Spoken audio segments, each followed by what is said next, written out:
A Brief History of Roman Empire. Written by Stephen Kershaw. Chapter 1, External Expansion, Internal Implosion, Part 3. Caesar's invasions of Britain.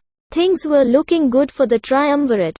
And Caesar now took the opportunity to invade Britain. His pretext was not to stamp out the Druids, as is sometimes asserted, but, in his own words, because he knew that in almost all the Gallic campaigns the Gauls had received reinforcements from the Britons. This military justification stems from the fact that Caesar was technically exceeding his powers by campaigning outside his provincia, and so running the risk of prosecution. Unspoken motives may have included a desire to assess Britain's mineral wealth, tap into the island's production of wheat in order to supply his troops in Gaul, and, of course, to win prestige.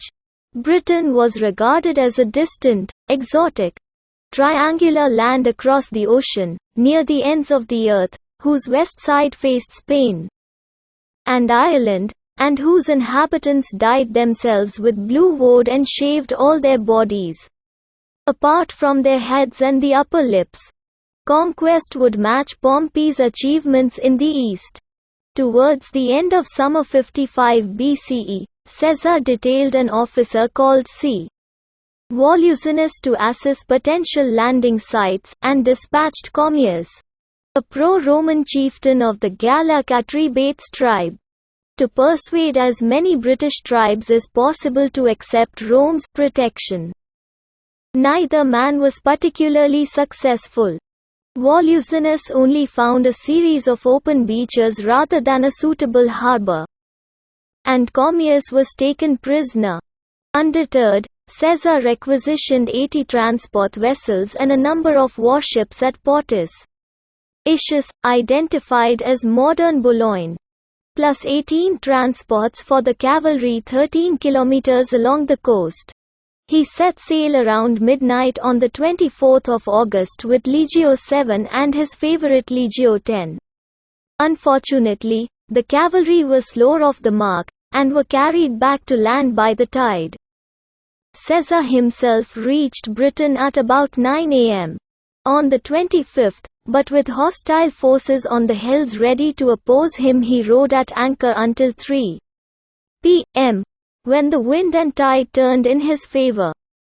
He ran his ships aground on a sloping beach, but finding themselves shoulder deep in the waves and weighed down by their weapons, his men struggled to establish a beachhead until, in an iconic moment in British history, the eagle-bearer of Legio 10, subsequently called Equestri, yelled, "Jump down, comrades, unless you want to surrender our eagle to the enemy.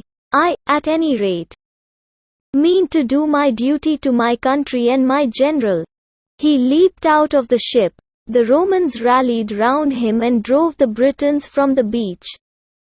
The British chieftains released Commius and sued for peace. Caesar reproached them for making war on him, without provocation, and took hostages. When the cavalry eventually sailed, they immediately ran into a gale that forced them back to the continent.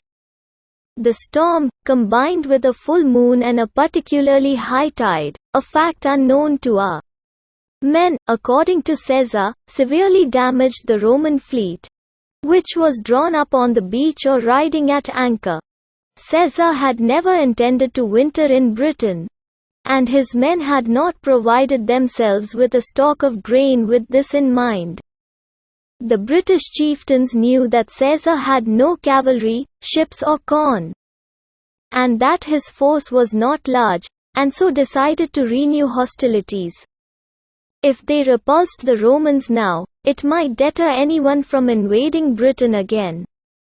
As Caesar repaired his ships and sent out foraging parties, the Britons responded by ambushing Legio 7 using their expert chariot fighters. They combined the mobility of cavalry with the staying power of infantry, And by daily training and practice they attain such proficiency that even on a steep incline, they are able to control the horses at full gallop, and to check and turn them in a moment. They can run along the chariot pole, stand on the yoke, and get back into the chariot as quick as lightning. Caesar's timely intervention saved the day. But when some typical British weather curtailed the fighting, the Britons took the opportunity to assemble a large force in order to eradicate the Roman menace once and for all. However, this played into Caesar's hands. The natives were no match for the Romans in formal warfare and were totally routed. The Romans devastated a wide area before returning to camp. British envoys sued for peace. Caesar demanded twice as many hostages, though only 2 tribes actually delivered them, and made a safe night crossing back to the continent. Modern scholarly assessments tend to regard the outcomes of this expedition with circumspection. Objectively, it had not been a spectacular success, and Caesar had been in considerable jeopardy. But on the other hand, he had crossed the ocean and the barbarians of Britain had capitulated.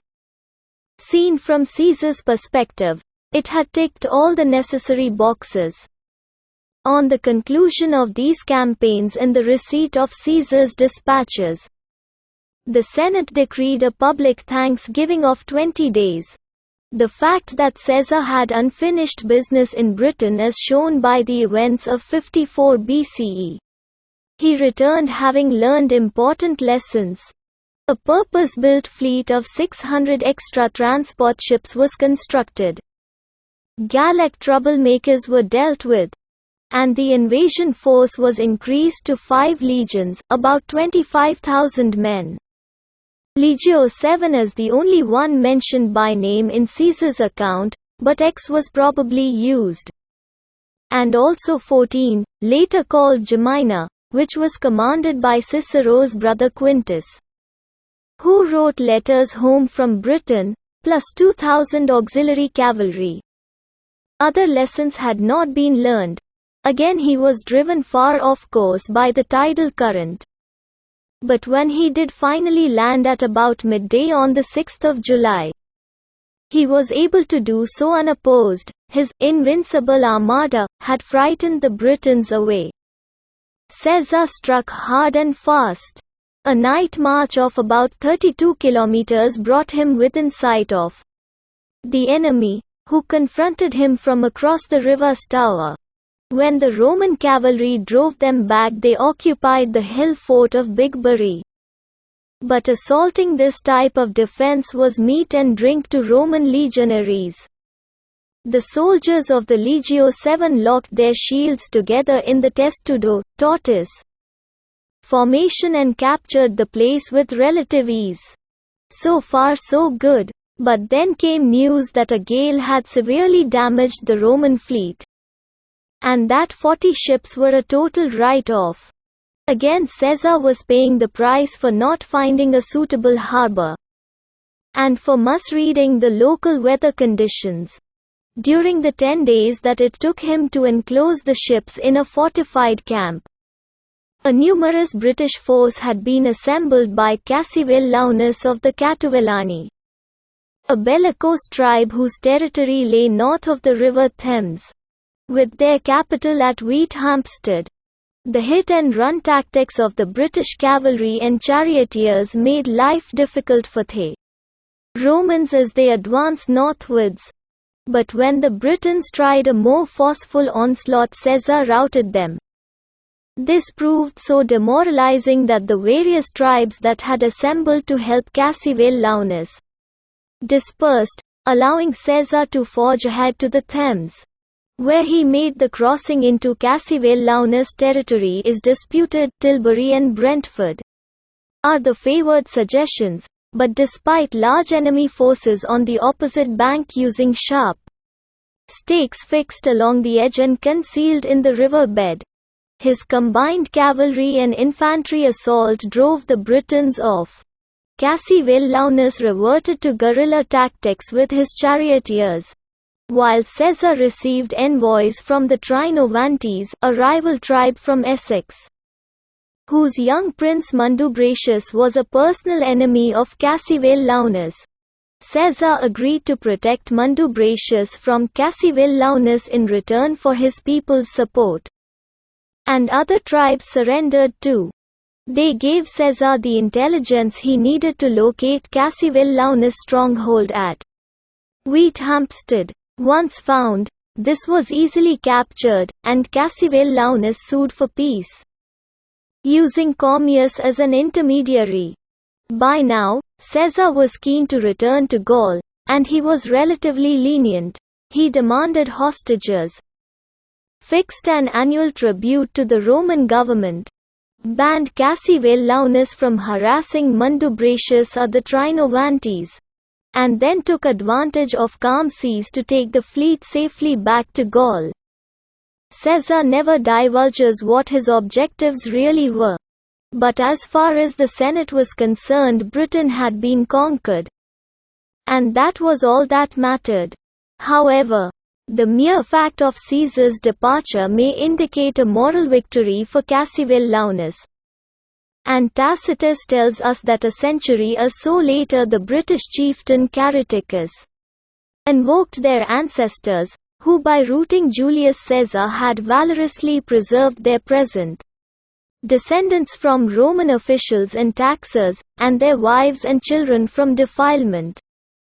Even if history is written by the victors, as it literally was in Caesar's case, not everyone always accepts their version of events. Thank you for listening. To get more audiobooks, please subscribe our channel.